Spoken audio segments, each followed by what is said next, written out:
Welcome to Season 2, Episode 9 of the Bulls REKAP Podcast. I'm Joe Cowley of the Chicago Sun-Times. You can obviously read my stuff at thechicagosuntimes.com.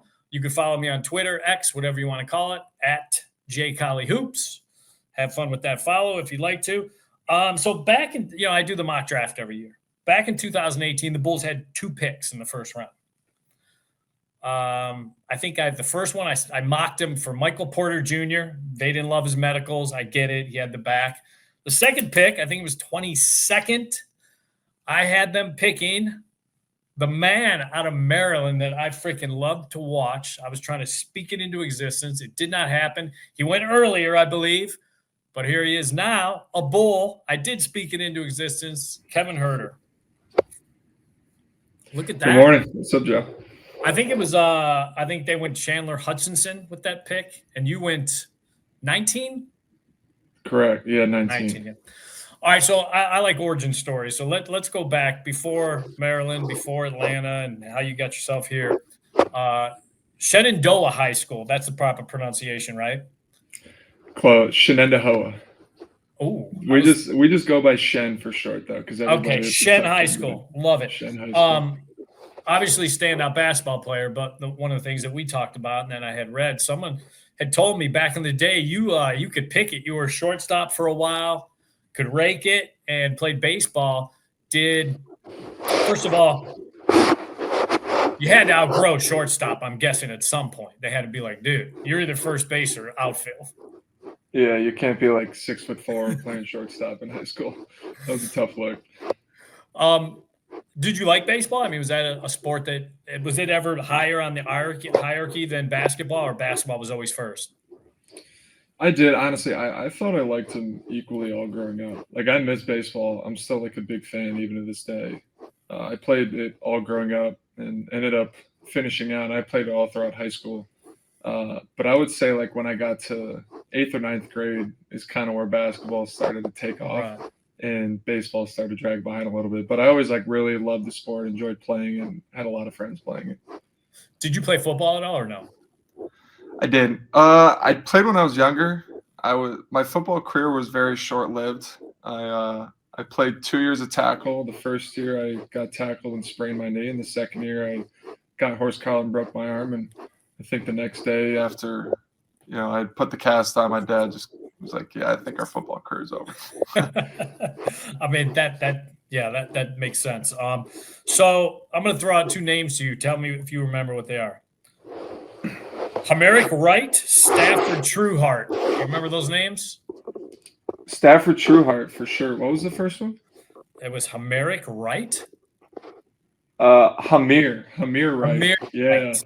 Okay. Hamir Wright, yeah. Hamir's from Albany. He went to Washington for Mike Hopkins, and then Stafford Trueheart was on my AAU teams growing up, and he ended up at Hofstra.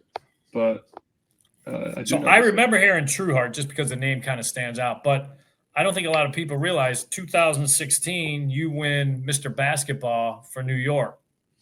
I mean, that's a big deal. I mean, there's a lot of people that come out of there. I mean, what was that like? And was there a lot of side eyes from people going, why is some kid from way up this part of New York when we got all these ballers here? I know. That's kind of how it was, too. People kind of differentiate New York State. Like, upstate New York is everything that doesn't involve New York City. And then New York City is like its own, basketball universe. And so, like, I grew up in New York, and we always used to go down to the city, and I played against all those guys. But there was a couple years that, like, when Mr. Basketball would come out of upstate New York for basically non-city, everyone in the city would be super mad about it because for the most part they haven't heard of any of us up there. And so I won it that year over Shamari Pons, which Shamari ended up going to St. John's, and prolific scorer, like great high school scorer. The year before I won it, our team had won the state championship for public schools. And then at that point, my senior year, we were like number 1 in the state. So like we had all the team success. Catholic private was separate divisions? So they actually have 4. They have Catholic, they have private, they have public, and then there's like there's a 4th kind of like a charter type high school league. So there's technically 4 high school state champions every year. And so we were the public for like the whole state.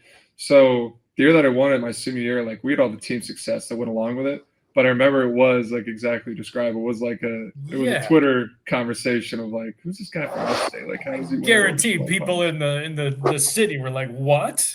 Yeah. Did you ever? You said you went to New York. Did you ever go down and be like, yeah, I want to get a run in at Rucker Park, see what it's like. I want to run at the Green Cages, see what it's like. I mean, some of the famous basketball sites in the city. I never played outdoors. I never did like the Rucker Park or any of that stuff.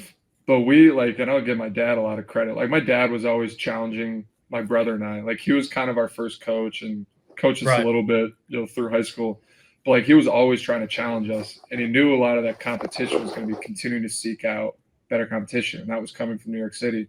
So there are times like we'd put together, a small AU team of 5, 6, 7 guys, and in the fall we'd go down to New York City and Brooklyn and just scrimmage some high school team, like in some like back gym, nice. just because you knew it was going to be like they're going to take you up full court, they're going to be in your face, like this is going to be a different environment. You got to get used to this. And so we were always going down there to find competition and play people. So like I said, and even in AU, like I knew all the better players from down there, but I never did like any of the park stuff. Gotcha. So you're being recruited. Obviously, choose Maryland. How close was Michigan in play? Because I've seen some articles where Michigan felt like it kind of seemed like it was 1-2. Is that right, or was there another school in there that was involved?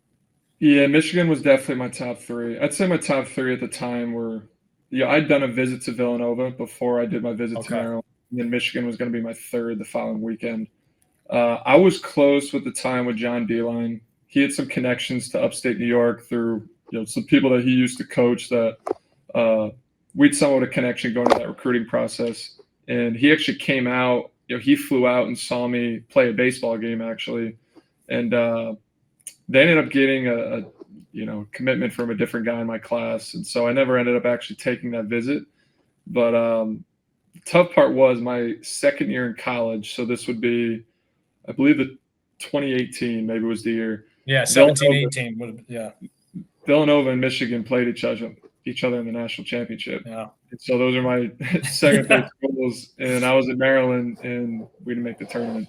So it was that was a tough thing to kind of swallow. So your second year in Maryland, what made you say, I think I'm going to make the jump? I mean, obviously, your name was out there, great shooter, great athlete. I think the athleticism is underrated with you and always has been. And but what made you say? I mean, because that was going to be a loaded draft class. I mean, there were a lot of dudes in that class. What made you say, I'm going to put my toe in the water, but no, now I feel good that I'm going to jump in with this class? I mean, maybe I could wait a year and see if I could go higher, but what made you say, no, I feel good that I could jump in with this class? Yeah, first off, I didn't want to leave. Like, I truly mentally wanted to stay in college. I love college. Like, I grew up watching college basketball, so my dream originally was to play in the NCAA tournament. It was never really to kind of, play in the NBA. It wasn't something I was trying to rush and do. Right. And so, but I go back, like a lot of it was my dad. So I remember when that season ended, Maryland, we didn't make the tournament. We didn't make any postseason tournaments. All of a sudden, our season abruptly ends after the Big Ten tournament. We lose to Wisconsin. And I had every intention. Like, I had talked with at the time, like Bruno Fernando was another guy at Maryland. He was thinking of coming in the draft. Another guy, Justin Jackson, who was a second-round pick to the Magic. So, like, I remember meeting and talking with those guys, like, we all have to come back. Like, we had this Jalen Smith actually was coming in the following year. Aaron Wiggins, who's with the Thunder now, was coming in the following year. So, like, we're about to be loaded here at Maryland. If we all come back, like, we have a chance to go win a national championship. And so I wasn't going to go through the draft process, like, at all. I was like, I'm good. I want to go back to school. And my dad was just like, go through the process. I've been talking with his agent. He says, you're going to get invited to the combine. Like, just go there and weigh yourself up against all these guys that are coming out. Like, go there, play pickup. Like, when you get on the court with them, you'll feel how close you are. And so I was like, I think you should go do this, go through the experience. And the next year when we're doing it for real, like, that you'll have a much better time doing it. And so I was like, all right, I'll do it. So I did a couple workouts and I did the combine, and like my value just skyrocketed. Right. So then it became I ended up getting a promise in that first round. by a team to come out. And so I knew at that point, like, I'd be a first round pick. And at that point, it was one of those, like, you got to strike when the iron's hot. Right. You're kind of the No, I same get thing it. flying up draft boards. You got to come out. And so I did. Did you talk to the Bulls during the process, or did you back off of talking to teams once you had that promise and said, yeah, I don't really need to put myself out there like that? Yeah, I actually didn't. I didn't talk to the Bulls at all. Chandler Hutchinson and I, who they took in that draft, we actually had the same agent, and I never heard anything from Chicago. Yeah, he had a promise. He had a promise from the Bulls. I know that. So there you go. Yeah. So my promise was later, in the first round, but through that process, like, I had such a big range of teams. Like, I had as far up as the Clippers at, I think they 12 and 13. Like, the Clippers were interested in me. Right. But then as far back as, like, Atlanta at that point had the 30th pick, and they were thinking about me for their second pick potentially. They ended up taking me with their first at 19. At 30, they took Amari Spellman. But, like, my range was like 20 picks in that first round. And so it was just going to be like team fit. But I never talked Chicago. So you go to Atlanta, and I thought it was a great fit for you, and I thought you actually were a productive player. And then they want to do the DeJounte Murray thing, and now finances get into it. When the DeJounte Murray thing is the smoke is there, do you look around and you're like, oh shit, I'm probably one of the odd men out of this because of financially they're going to have to move some money to afford him? Or was it a kind of caught off guard where I thought it could be someone else, or they could try moving something else instead of me? I knew something was going to happen. We had a lot of guys there. At the time, my new deal was going to be kicking in that following year. I knew it was a contract that, like you said, could be used to be put together to get somebody else. But the truth is, like, we had at that point almost similar to Chicago. Like, we were super deep, and we had so many guys, around 5 or 6 people, that all I think were deserving of playing 20 to 30 minutes on any given night. So something had to give, and we had a run. We made the East Conference Finals the next year, came up short. So it kind of felt like the organization was going to try something new. And so I could kind of feel like there was going to be something that was going to happen. I don't know if it was me or somebody else, but I was kind of waiting around, somewhat expecting it. Were you, that's your first NBA team, and obviously there's always a spot or an allegiance for that first team that, hey, we drafted you, we believed in you. What was your, like, devastation level? Or are you someone that could kind of compartmentalize and kind of flip it as, hey, this is a business and this is part of the business? Yeah, I think I was shocked the day it went down. Like, you kind of, like, you build yourself up, right? It was my first time getting traded. Right. So, like, you're kind of building yourself up. There's somewhat of, like, an excitement, what could be next and where you're going to go and what's happening. The devastation for me, it had nothing to do with the city itself. The devastation was I got moved to Sacramento, which was like the complete opposite of everything I'd ever known. And the team was great, and that's not shade at their fan base of the team. No. It was just like, it was such a culture shock. I was going all the way to the West Coast in, like, North California, and I'm from Northern New York.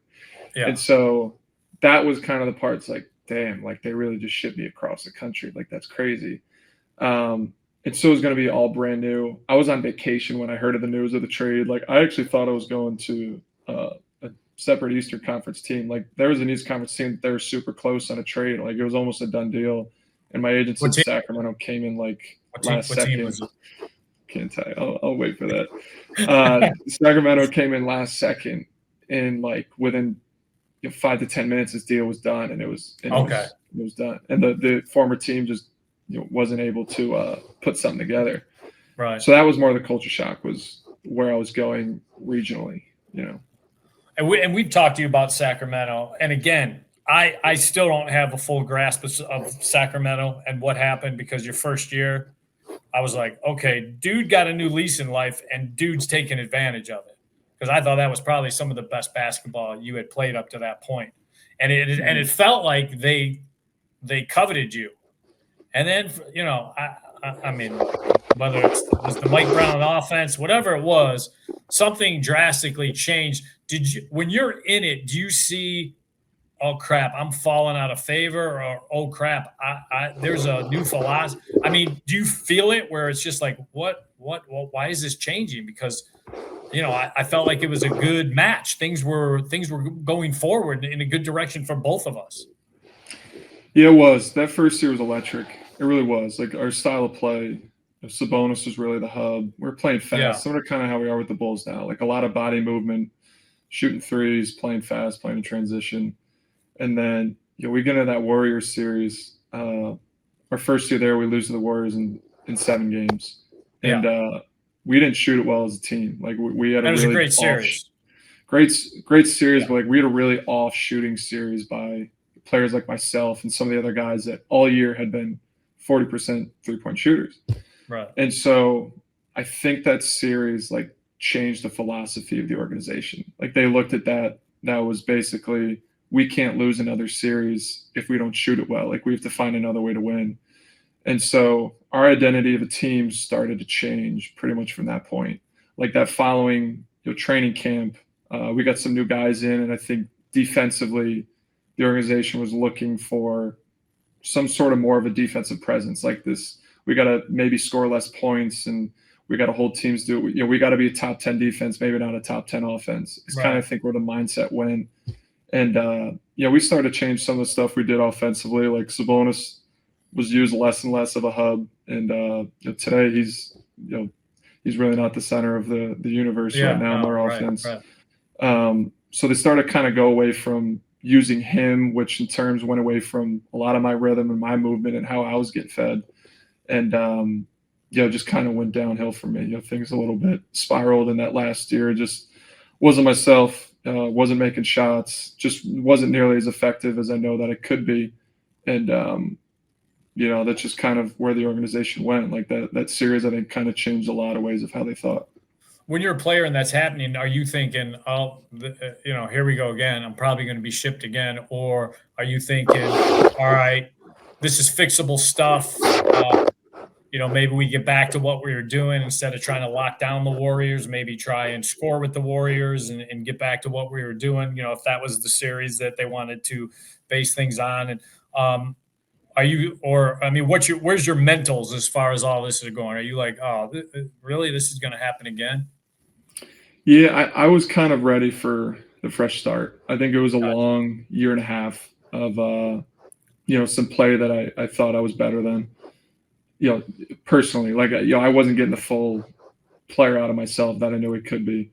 And, it just kind of felt like you could see the writing on the wall. You kind of see where things were going. As a team, we weren't playing nearly as well together as we had in the past.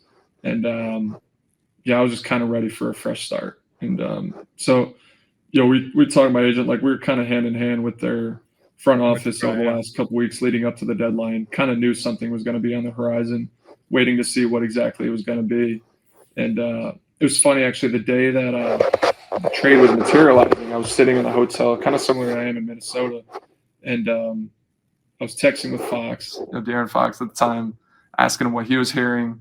And my agent had called me and said, like, there's a deal in place. I know you're a part of it.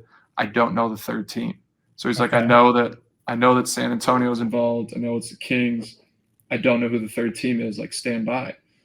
So I had about 20 minutes by myself in this room thinking, like, there was like honestly, there was a genuine excitement. Like, I wonder where I'm going, and going through every like team in my head of like. But you're not going to the Spurs, even though they're involved, right? Correct. But I know I'm not going to the Spurs. So like, I knew I was going to this third team. So I had 20 minutes of kind of like, where am I going? Like, this is kind of fun. Like, I'm playing with the trade calculator. And I swear, like, I gut feeling I knew it was the Bulls. Like, in my head, I was like, I think it's Chicago. Like, the contracts work. Like, I just kind of got this feeling. Like, I had a feeling it was Chicago. And so my agent calls me back like 25 minutes later. It's like, so the third team, Chicago, you're going there. I'm still figuring out all the details. So it's like, all right, here we go. So here's what I liked. It was like from afar. Look, this Bulls locker room is as good a locker room as I've covered. So don't take this the wrong way, but it's a bunch of choir boys. And I'm not saying you're not a choir boy, but you just always struck me if this was the Karate Kid universe, you would have been in Cobra Kai. I'd say you and Dalen Terry, probably out of the entire, everyone else is Miyagi-Do, crane kicks and meditating and stuff. You and Dalen, definitely, modest maybe, definitely have – it's like a cockiness, but it's not like a detrimental one. It's just a swagger and stuff that I was like, the Bulls need a little bit of a little juice. So I was glad when I had heard your name. I was like, yes. But at the same time, you come here and then we're told, well, him and Zach and Trey are kind of in this holding tank. And we've talked about that holding tank numerous times and stuff. At any point, did you think, oh, I could be moved again? Or were you told, at least you specifically, who knows with Trey, because Trey was the one that seemed to be, they weren't sure yet. Were you assured the Bulls is going to be your resting spot for this season? Last year when the trade happened, that holding pattern that you're talking about, I did know there was a chance I was moved again.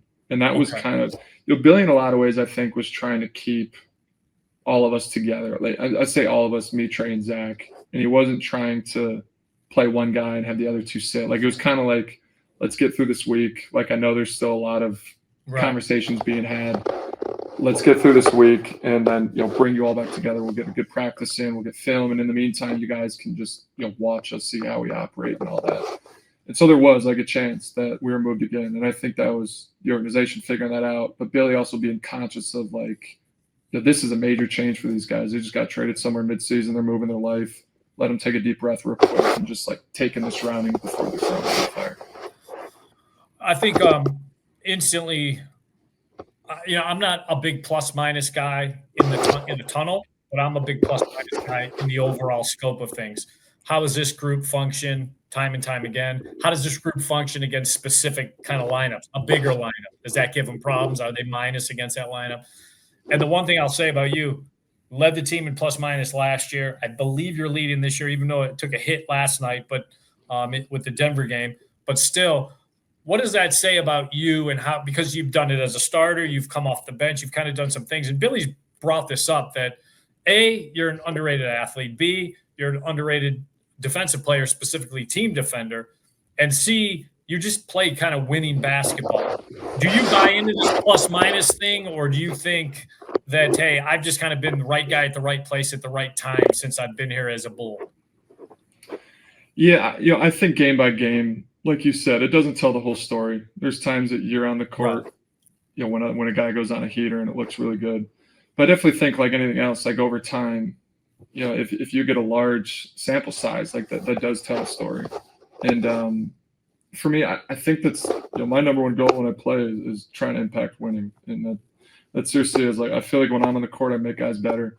I feel like I play unselfish. I move without the basketball. Defensively, best I can, play with a lot of effort and try to be in the right spots. And so when you're just kind of out there, like playing the right way and trying to do the right thing, a lot of times like you're rewarded for that. And, it's kind of really my mindset when I go on the court. It really doesn't matter what lineup I'm playing with. Is this, obviously I think you and 5-6 other guys are all in the same boat. I think the Bulls mentality this year is they want to see how this season plays out and then they'll make decisions. Is that fair? I mean, do you feel like, I get it. We've got a lot of movable contracts. We've got a lot of expiring contracts. You've expressed to me in the paper that you would love to stay in Chicago and be a Bull. But do you guys, as a group, it seems like collectively, you guys all understand that, hey, we know this could be just a this year thing. And if we do what we feel we're capable of doing, they'll buy into us just like we've bought into them. I really do. Like, I really do. I get it. I think for 90% of the NBA, like you can't afford to have a bad season, right? Like you're going to be looked at in different light. You might fall out of favoritism on your own team. It completely change your role the rest of your career. And so I don't think it's one of those things that like a contract year should change how you play or how you approach the game or approach every day. Like you can't afford to go out in a non-contract year and play bad, Yeah. And so for me, that hasn't really changed too much. Just trying to show up every day to be the best I can be. It was something that we talked about early, though. Like it was in one of our first team meetings of the year. We talked about how Billy, there's really never an elephant in the room. Like he'll address it right away. He pretty much walked in the first day. He's like, all right, so 80 of you are on expiring contracts. He was, how are we going to approach the season? Like, are we going to be selfish? Are we going to think about ourselves? Are we going to be stats driven? Or like, are we all going to buy in and realize that winning solves everything in this league? Like if you win, everybody gets rewarded for it. And so I think everyone's played the right way. I think everyone's really rooting for each other. You know, I love how this group has come together in this early season, and the contract year for me doesn't change much. I get it. So it's a business we're in. I will say this, I covered baseball for 12 years, and I covered that White Sox team that won the World Series. And even in spring training, the thing I noticed about them, I had never been around a group that liked each other and respected each other as much as that White Sox team. That doesn't look. I've covered some horseshit teams that they liked each other, but they just weren't very good. So it's a two-part thing. But I thought this training camp and this group reminded me of that 05 White Sox team as far as just the acceptance of a brotherhood that this group has. I mean, it is a bunch of good guys, but at the same time, it seems like a group of guys that care for each other on and off the court, and I think that translates. In basketball especially, I think it translates. I definitely do. I think there's a respect. I feel like truly everyone roots for each other. I think everyone's bought in the fact that we are truly a really deep team. We had a really, really competitive training camp. I think already early on in the season, we're seeing the advantage that our numbers have when we're going against other teams that maybe have one single guy that's more talented than any one single guy in our league.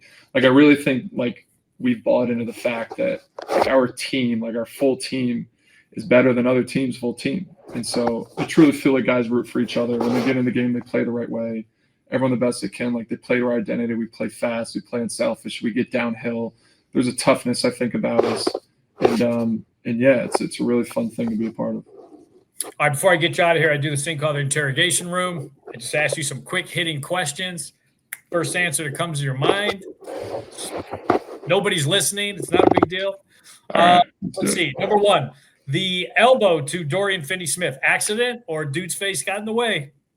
Accident. But, yeah, accident. He was holding me. I tried to sweep through, and his head was I watched it in slow motion, and you did kind of try to swim over him. And what were you pointing at down the court? You were pointing at – were you pointing at him or pointing at the sideline? Because he was saying stuff going down the court, and you pointed. I can't tell if you were pointing at him. I want to say maybe the time I was trying to point because I could already see he started bleeding. So maybe I was pointing at this guy needs a sub. But, yeah, sometimes you get tangled up. You got to make it a little more obvious so the refs start to see it. But that was definitely not on purpose. I don't play like that. TV show you're streaming now? I actually don't have a show right now, unfortunately. Okay. I always, during the season, because of how much obviously we're flying, I always have a big show during the year. Last year was The Wire. The year before, I think I did Sopranos. I've done everything. I can go through. Gotcha. List all our shows. I don't have one currently. I've been watching. Are you a video gamer or no? You a gamer? No. I do. I game. Do you bring it on the road? I got a PC. I got a traveling laptop that I'll bring with me. So I've been on Battlefield and Call of Duty. Gotcha. Yeah. Okay. First game you dunked in. First game, not practice. First game. First game, I believe I was. I think I was a sophomore in high school. It was my first game that I practiced, and first game that I dunked in. Practice the ball in hand or alley? Was it ball in hand or alley-oop? Ball in hand, 2 feet, 2 hands, dunk. All right. So it was very generic, nice fast break. Best player that you faced that never made it to the league? Oh, that's a good question, actually. Best player that I faced.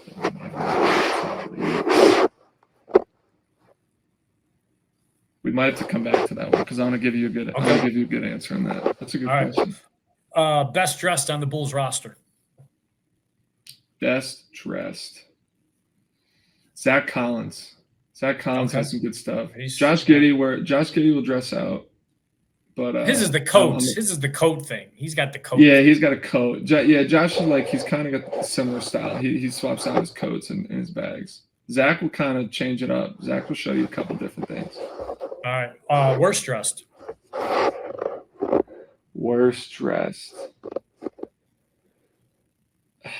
I would probably go with.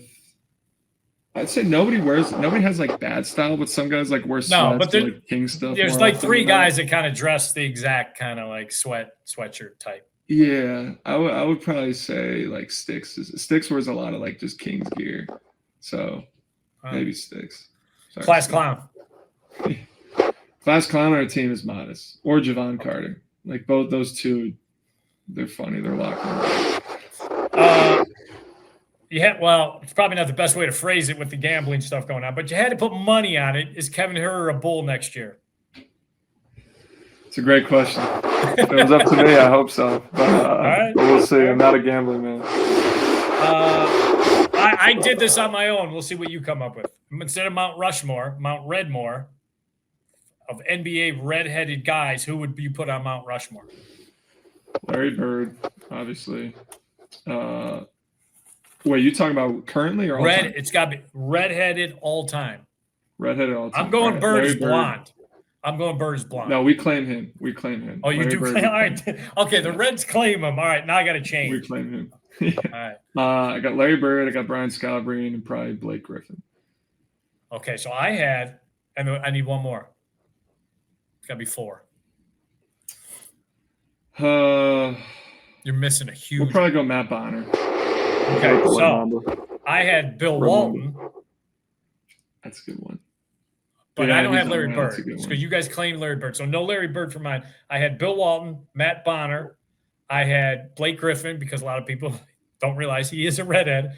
And then I had it come down. I said, sorry, Scal. I even wrote, sorry, Scal. I got it coming down to you and DiVincenzo. That should be an easy choice. That's good. Honestly, Bill Walton. Bill Walton. That's an obvious one. Got to have Bill Walton on there. Yeah, Bill Walton's on there. All right, let's go back to this one. Then I got the last one for you that I like to end with. Best player you faced that didn't make the league. Could have been high school. Could have been in an AAU game. Dude was just like, we're like, whoa, this dude's gonna make it.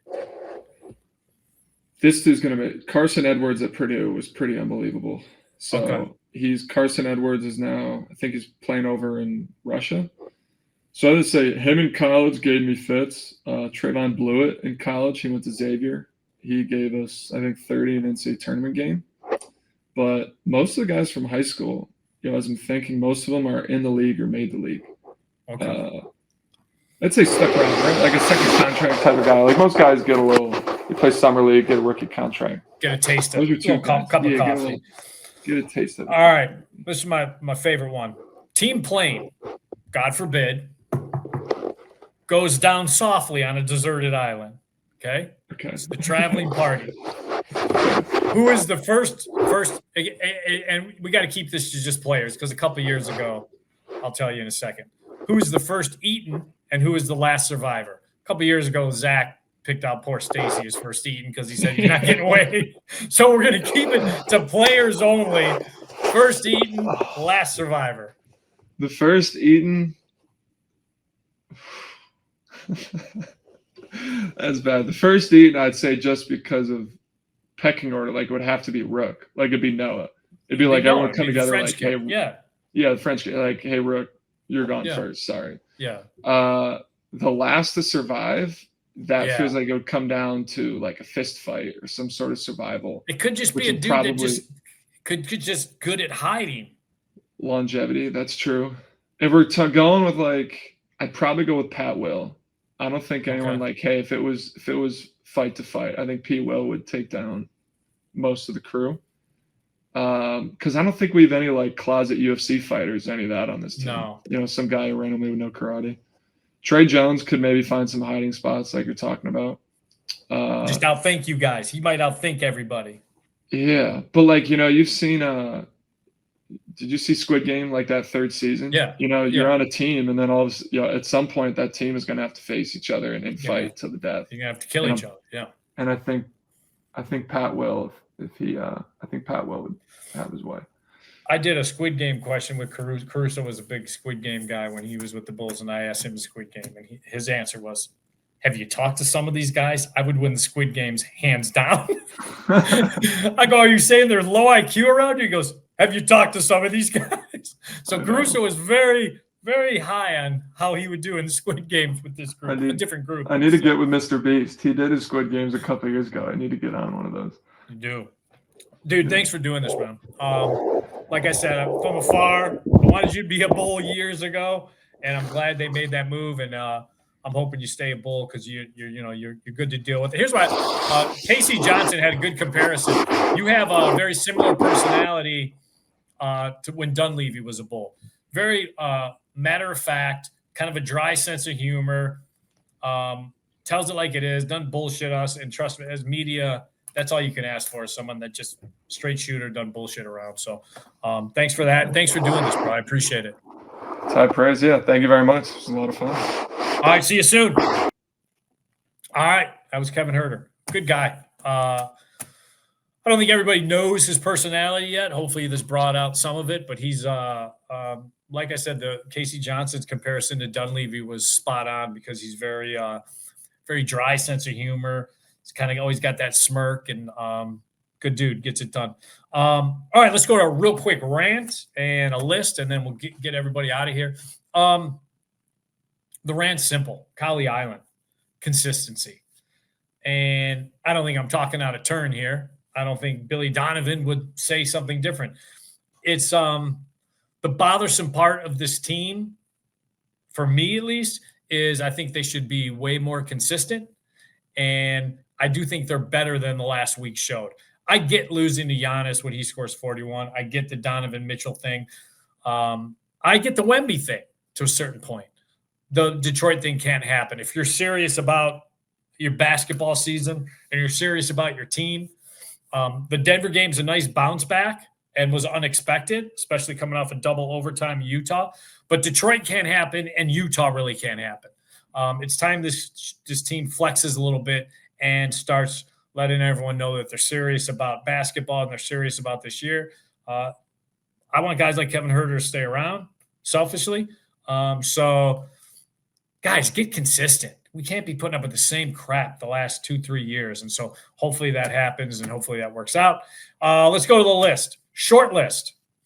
I believe it was Chuck Swirsky said that Denver game was the best game he's witnessed for the Bulls in the last 18 years, whatever he said. He's prisoner of the now. That is not the case. Not even one of the top victories of this season. My top 3 victories so far for the Bulls this season. I'll go from 3, 2 to 1. Number 3 is opening night, letting Detroit know you're picked. You got all this hype, but guess what? We just beat your ass. Now, Detroit answered in Detroit, but it wasn't the starters. So the starters still have in the back of their head Cade Cunningham and Duran and all those guys. Bulls came out on opening night and beat us. I thought that was number 3. I thought it was important to start off at home with a win. Number 2, the Denver game. That's a schedule loss any day of the week. Double overtime the night before in Utah. You got to fly, go to Denver, high altitude, blah, blah, blah. Trey Jones isn't there. Kobe's out because of the back-to-back. And they go, and that second unit, my goodness, Dalen Terry, Javon Carter, Julian Phillips. I applaud all 3 of you guys. Just dogs. Number 1 was the Philly you win. You're left for dead against a team that is right there with you at the time, starting off really well, big bully of the East, and you're down in the 20s, left for dead in front of your home crowd. Here we go again. Can't beat the Beasts, can't beat the big boys. First week was a fluke, blah, blah, blah. Come back and win that game. That was the biggest win of the year by far. So that's it. That's the list. Look, we're on a West Coast trip. We're in the middle of it. We got one more game. But thank Kevin Huerter for coming on. And until next week, I got next.